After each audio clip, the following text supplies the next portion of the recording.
अध्याय 10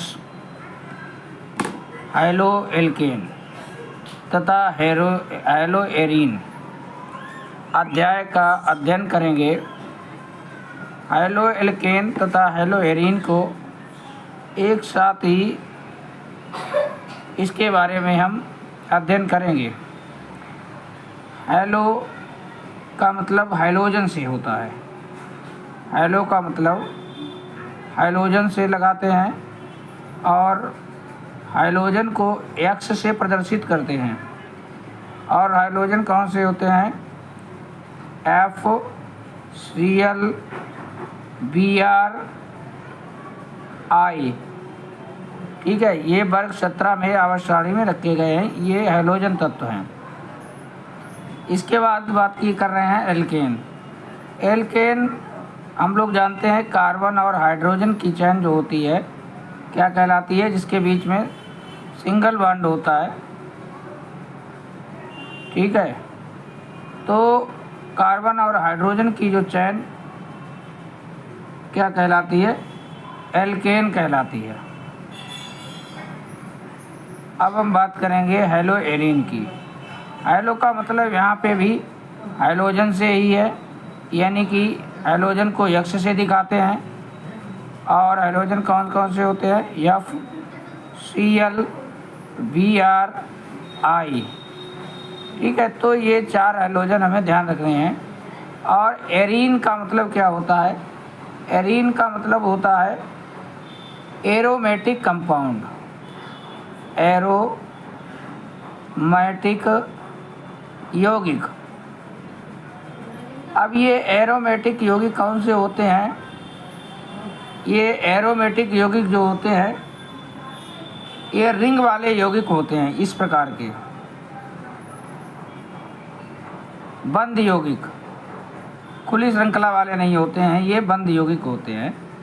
और उसमें कहीं ना कहीं हाइलोजन परमाणु जुड़ा होता है, तो वो क्या कहलाता है? हाइलो एरीन कहलाता है। और जहाँ एल्केन चेन में हाइलोजन जुड़ा होता है तो वो हाइलो एल्केन कहलाता है। तो हाइलो एल्केन और हाइलो एरीन को यहाँ पे हम देखते हैं। ये हमने 2 कार्बन की चेन ले ली है। इसका नाम हम जानते हैं, ये क्या है? एथेन है। ठीक है, एथेन है। अगर यहाँ से ये CH3 को इस प्रकार से हम लिख दें H, और एक H को बाहर निकाल दें। ठीक है, किसी H को बाहर निकाल दें और यहाँ पे क्या लगा दें? हाइलोजन लगा दें। ठीक है, तो यहाँ से क्या, यहाँ पे -H हो जाएगा और प्लस में क्या लग जाएगा? X लग जाएगा, कोई हाइलोजन लग जाएगा। तो यानी कि यहाँ पे क्या आ जाएगा? CH3, CH2 और ये हाइड्रोजन चला जाएगा और यहाँ पे क्या जुड़ जाएगा? X जुड़ जाएगा। और X क्या है? X हमने बताया कि हाइलोजन है। X क्या है? हाइलोजन है। और हाइलोजन हमने बताया है F, Cl, Br, I। मुख्य तौर पे ये 4 हाइलोजन ध्यान रखेंगे। तो X की जगह पे हम कोई भी हाइलोजन लगा लेते हैं, CH3, CH2, Cl। यहाँ पे जो हाइलोजन होगा वहीं पे यहाँ पे लग जाएगा। या Cl की जगह पे क्या हो सकता है? Br भी हो सकता है। तो हाइलो एल्केन क्या होते हैं? हाइलो एल्केन हाइड्रोकार्बन से व्युत्पन्न होते हैं। हाइड्रोकार्बन क्या होते हैं? जो कार्बन हाइड्रोजन की चेन होगी उन्हीं से ये बनते हैं, उन्हीं से ये उत्पन्न होते हैं। तो ये हाइलो एल्केन की हम परिभाषा लिख सकते हैं कि हाइलो एल्केन हाइड्रोकार्बन के व्युत्पन्न होते हैं। और इस प्रकार से हमने यहाँ पे हाइलो एल्केन ये बनाए हैं। हाइलो एल्केन हालांकि और भी हम यहाँ पे एग्जाम्पल देख सकते हैं हाइलो एल्केन के, जैसे यहाँ पे अगर CH3 के साथ Cl लगा है तो भी ये हैलो एल्केन है। अगर CH3 के साथ Br लगा है तो भी ये हैलो एल्केन है। अगर CH3 के साथ I लगा है तो भी ये हैलो एल्केन है। कहने के मतलब कार्बन की चाहे लंबी हो चाहे छोटी हो, उसके साथ में हाइड्रोजन लगा होगा तो यानी कि वो हैलो एल्केन हो जाएगा, वही हैलो एल्केन होगा। अब हम बात करेंगे हैलो एरीन। हैलो एरीन का मतलब क्या है? हैलो का मतलब हाइड्रोजन से है, यानी कि X से दिखाते हैं, F, Cl, Br और I। और एरीन का मतलब है एरोमेटिक। एरोमेटिक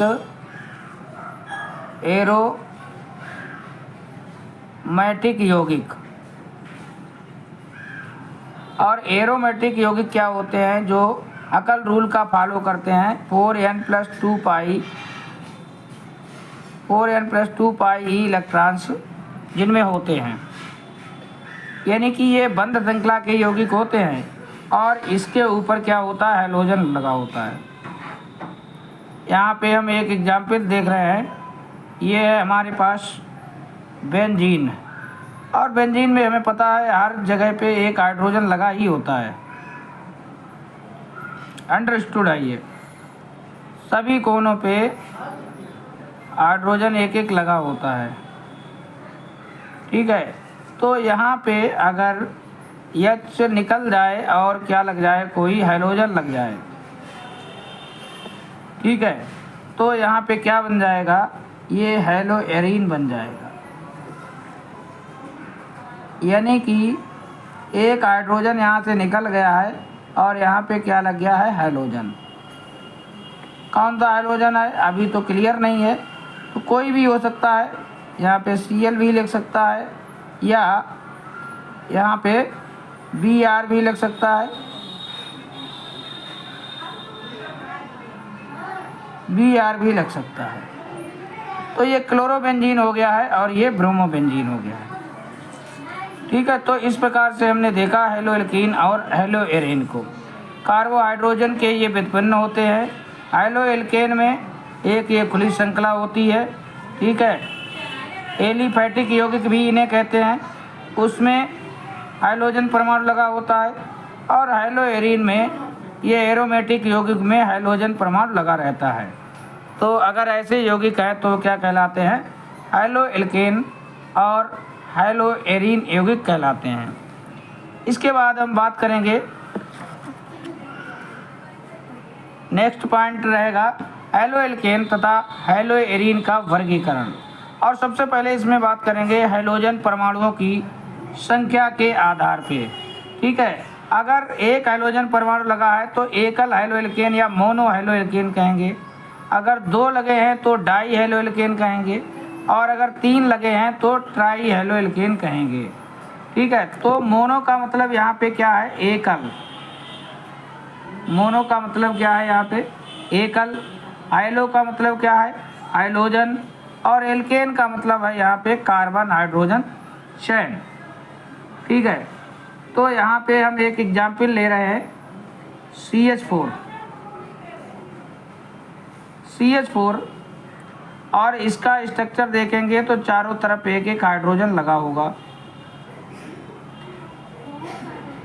और यदि यहाँ से एक हाइड्रोजन हट जाता है, हाइड्रोजन यानी कि यहाँ से हट जाता है और यहाँ पे माना कि कोई हाइड्रोजन लग गया या लग गया Cl, तो यहाँ पे क्या बन जाएगा? ये प्राप्त हो जाएगा, ये होगा मोनो हैलो एल्केन, क्योंकि यहाँ पे हाइड्रोजन की संख्या कितनी है? एक है, ठीक है। अब डाई हैलो एल्केन ये बहुत ही इम्पोर्टेंट है। इसमें नंबर 1 पे बात करते हैं हम जेमिनल की। जेमिनल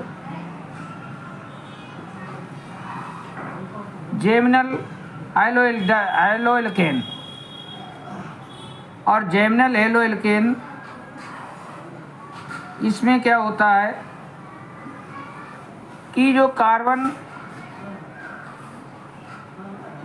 होता है, एक ही कार्बन पे दो हाइड्रोजन लगे होते हैं। अब हमने XX लगा दे या Cl लगा दिए है हमने, एक ही कार्बन पे दो हाइड्रोजन लगे होंगे, Cl लगा होगा या Br लगा होगा या I लगा होगा। तो अगर ऐसा एल्किल हैलाइड है तो वो जेमिनल हाइड्रोएल्केन होगा। और नंबर 2 पे इसमें हम बात करेंगे विसिनल की बात करेंगे। और विसिनल में क्या होता है, दो पास वाले कार्बन पे एक हाइड्रोजन परमाणु लगा होता है। अब हाइड्रोजन परमाणु कोई भी हो सकता है, F हो सकता है, Cl हो सकता है, Br हो सकता है। ठीक है, अब इनकी बैलेंस ही पूरी कर देते हैं। हाइड्रोजन की 4 होती है तो यहाँ पे 2 हो जाएगा और यहाँ पे 2 हो जाएगा।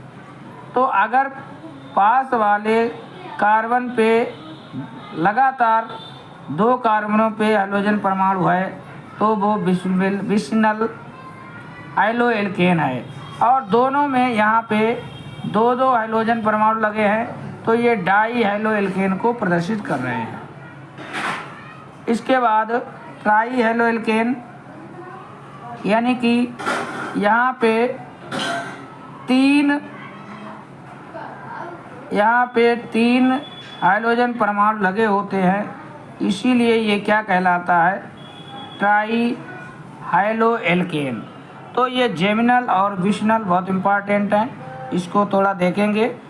ठीक है, क्योंकि एक ही जब कार्बन पे 2 हाइड्रोजन परमाणु हों तो जेमिनल ये हाइड्रोएल्केन कहलाता है, और अगर 2 पास के कार्बन पे 2 हाइड्रोजन हैं तो ये कहलाता है विसिनल कहलाता है। अब हम ये हाइड्रोएल्केन के बाद किसकी बात करेंगे, हाइड्रोएरीन की।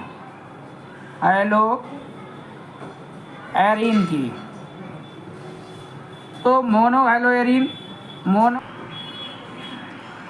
इसके बाद बात करेंगे हाइड्रोएरीन की। हाइड्रोएरीन को भी मोनोहाइड्रोएरीन, डाईहाइड्रोएरीन और ट्राईहाइड्रोएरीन में वर्गीकृत किया गया है।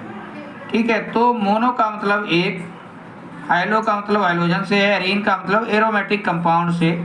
और एरोमेटिक कंपाउंड हम यहाँ पे क्या लेते हैं, बेंजीन लेते हैं। तो यहाँ बेंजीन पे केवल एक हाइड्रोजन लगा हुआ है, Cl लगा हुआ है, अतः यह मोनोहाइड्रोएरीन को प्रदर्शित कर रहा है। डाईहाइड्रोएरीन जब एरोमेटिक कंपाउंड पर डाई के मतलब 2 हाइड्रोजन, हाइड्रो का मतलब हाइड्रोजन लगे होते हैं तो वह डाईहाइड्रोएरीन कहलाता है।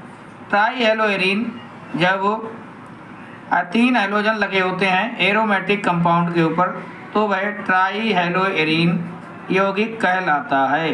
ये ट्राईहाइड्रोएरीन को प्रदर्शित कर रहा है। मोनो का मतलब एक हाइड्रोजन, डाईहाइड्रो का मतलब 2 हाइड्रोजन और ट्राई का मतलब 3 हाइड्रोजन एरोमेटिक कंपाउंड। और एरोमेटिक कंपाउंड यहाँ पे हम क्या ले रहे हैं, बेंजीन ले रहे हैं, तो उसके ऊपर लगे होते हैं तो वह मोनो, डाई और ट्राई को प्रदर्शित करता है। इसके बाद हम बात करेंगे मोनोहाइड्रोएल्केन का ही वर्गीकरण आगे पढ़ेंगे, क्योंकि यही वर्गीकरण हमारे सिलेबस में इंटर में है। मोनोहाइड्रोएल्केन का वर्गीकरण। मोनो का मतलब एक हाइड्रोजन लगा होगा, ठीक है, मोनोहाइड्रोएल्केन यानी कि एक हाइड्रोजन लगा होगा एल्केन पर। तो इसी का वर्गीकरण आगे देखते हैं। मोनोहाइड्रोएल्केन का वर्गीकरण जो होगा वो भी 2 प्रकार का होगा। एक तो जो कार्बन sp3 संकरित कार्बन होगा, यानी कि जहाँ पे संकरण कार्बन जो है sp3 दिखा रहा होगा तो वह क्या कहलाएगा, sp3 संकरित कार्बन युक्त, sp3 संकरण युक्त कार्बन यौगिक का वर्गीकरण यहाँ पे हम पढ़ेंगे। इसके बाद होगा ऐसा कार्बन जिसके पास संकरण sp2 होगा तो उसका भी वर्गीकरण हम देखेंगे। तो सबसे पहले हम देखेंगे sp3 संकरण युक्त कार्बन यौगिकों का वर्गीकरण। ठीक है, तो संकरण के बारे में थोड़ी सी बात हम जान लेते हैं तो सही रहेगा। यहाँ पे देख लेते हैं यहाँ पे देखेंगे हम, अगर किसी कार्बन के पास सभी बॉन्ड जो हैं सिंगल हैं, एकल आबंध हैं, तो वहाँ पे संकरण जो होगा वो sp3 होगा। और अगर किसी कार्बन के पास डबल आबंध भी प्रेजेंट है तो वहाँ पे संकरण sp2 होगा। और अगर किसी कार्बन के पास ट्रिपल बॉन्ड भी उपस्थित है तो वहाँ पे जो संकरण होगा sp संकरण होगा, sp संकरण होगा। संकरण में हम क्या करते हैं, सिग्मा आबंधों को गिनते हैं, सिग्मा आबंधों को गिनते हैं। ठीक है, तो अगर सिग्मा आबंध 4 होंगे, ठीक है, यहाँ पे सभी सिंगल बॉन्ड हैं तो सभी सिंगल बॉन्डों में सिग्मा आबंध ही होते हैं, तो ये 4 सिग्मा आबंध हो गए हैं। अगर 3 सिग्मा आबंध हैं तो sp2 संकरण होगा, और अगर 2 सिग्मा आबंध हैं तो यहाँ पे sp संकरण होगा। ठीक है, इतनी बात हमें जान लेनी चाहिए संकरण के बारे में। अब हम देखेंगे sp3 संकरण युक्त कार्बन यौगिकों का वर्गीकरण, और इसमें हम बात करेंगे एल्किल हैलाइड की। ये इनको वर्गीकृत किया गया है एल्किल हैलाइड में, एलिलिक हैलाइड में, एलिलिक हैलाइड में, और बेंजिलिक हैलाइड में, बेंजिलिक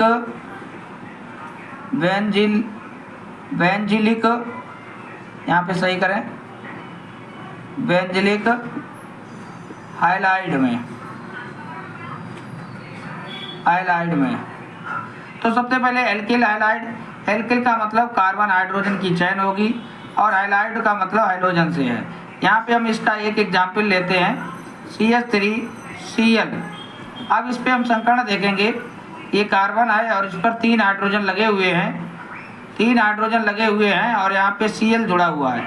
अब यहाँ पे सभी आबंध जो हैं एकल आबंध हैं, ठीक है, और यहाँ पे 1 2 3 4 यहाँ पे सिग्मा आबंध हैं, ठीक है। और सभी आबंध कैसे हैं, सभी आबंध जो हैं वो कैसे हैं, एकल आबंध है। अगर सभी एकल आबंध हैं तो वहाँ पे संकरण कैसा होगा, sp3 संकरण होगा, sp3 संकरण होगा। ठीक है, तो ये sp3 कार्बन है और इस पे क्या जुड़ा हुआ है, हैलोजन जुड़ा हुआ है, हैलाइड जुड़ा हुआ है, इसीलिए ये क्या है, एल्किल हैलाइड को प्रदर्शित कर रहा है।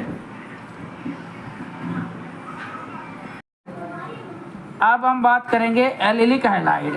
एलिलिक हैलाइड को हम ग्रुप को पहचानना सीख लें। अगर CH2 डबल बॉन्ड CH और सिंगल बॉन्ड CH2, ठीक है, इस प्रकार का कोई ग्रुप है, अगर कोई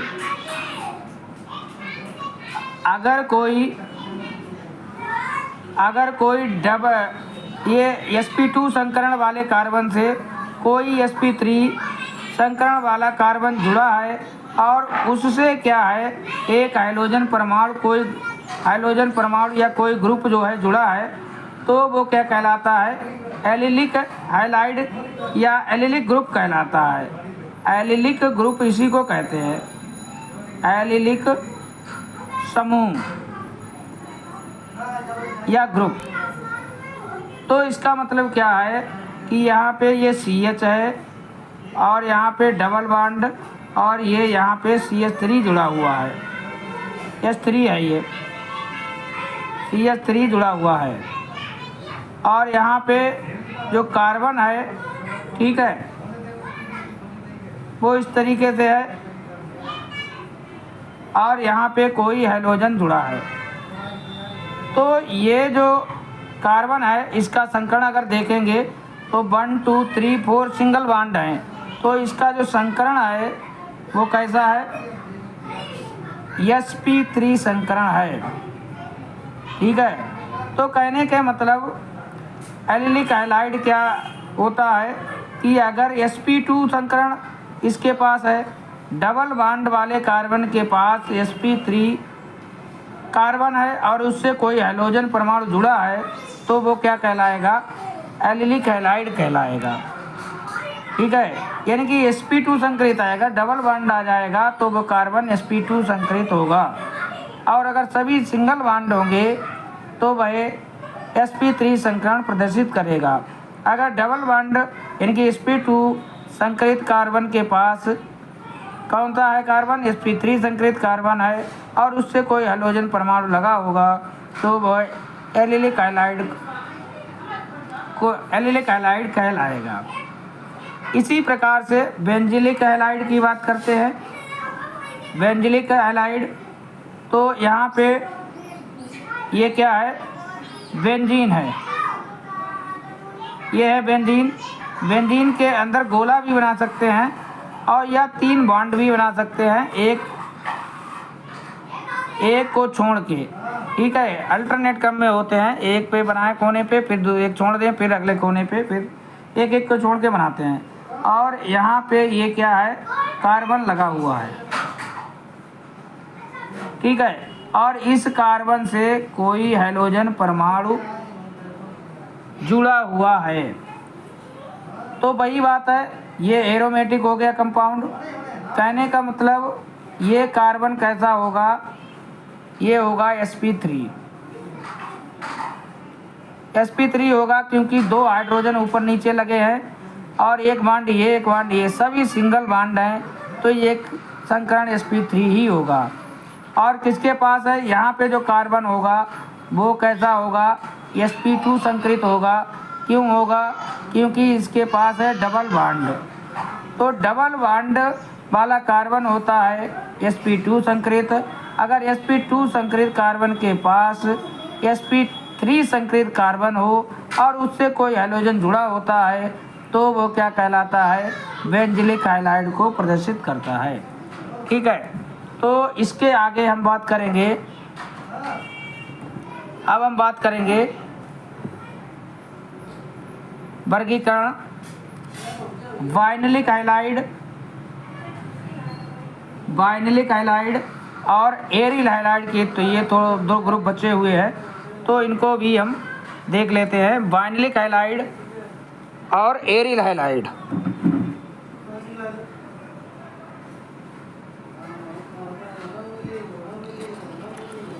थोड़ा सही से रख लेते हैं ताकि सही से दिखाई दे। ठीक है, अब ये हमें स्पष्ट दिखाई देना चाहिए। तो वाइनलिक हैलाइड का मतलब क्या होता है, क्या कौन सा ग्रुप वाइनलिक हैलाइड को प्रदर्शित करता है, तो ये भी हमें जान लेना चाहिए। इसमें sp2 कार्बन रहता है। ठीक है, यानी कि डबल बॉन्ड वाले कार्बन से ही कोई हाइड्रोजन परमाणु आगे अटैच होगा या कोई ग्रुप अटैच रहता है। तो ऐसा जो ग्रुप होता है वो वाइनलिक समूह को दिखाता है, वाइनलिक ग्रुप या समूह को दिखाता है।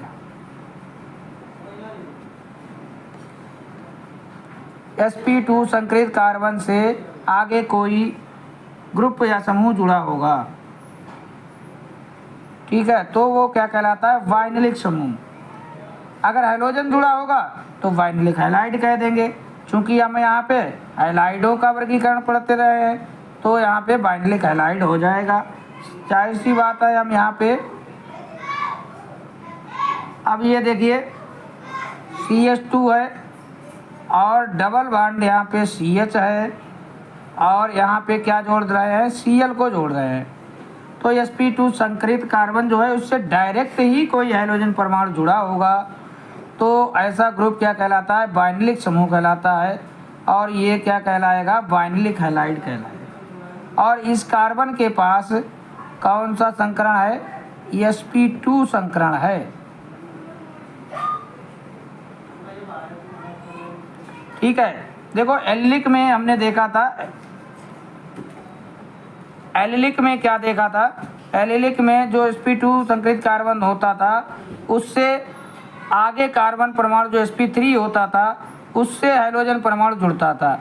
लेकिन यहाँ पे वाइनलिक में क्या है कि जो sp2 संकरित कार्बन होगा उससे डायरेक्ट हाइड्रोजन परमाणु जुड़ेगा, उसी को हम कहेंगे वाइनलिक हैलाइड। अब हम वाइनलिक के बाद क्या कहेंगे, एरिल हैलाइड या एरिल हैलाइड। एरिल हैलाइड का मतलब ये है कोई हाइड्रोजन परमाणु है, ये कोई एरोमेटिक यौगिक है,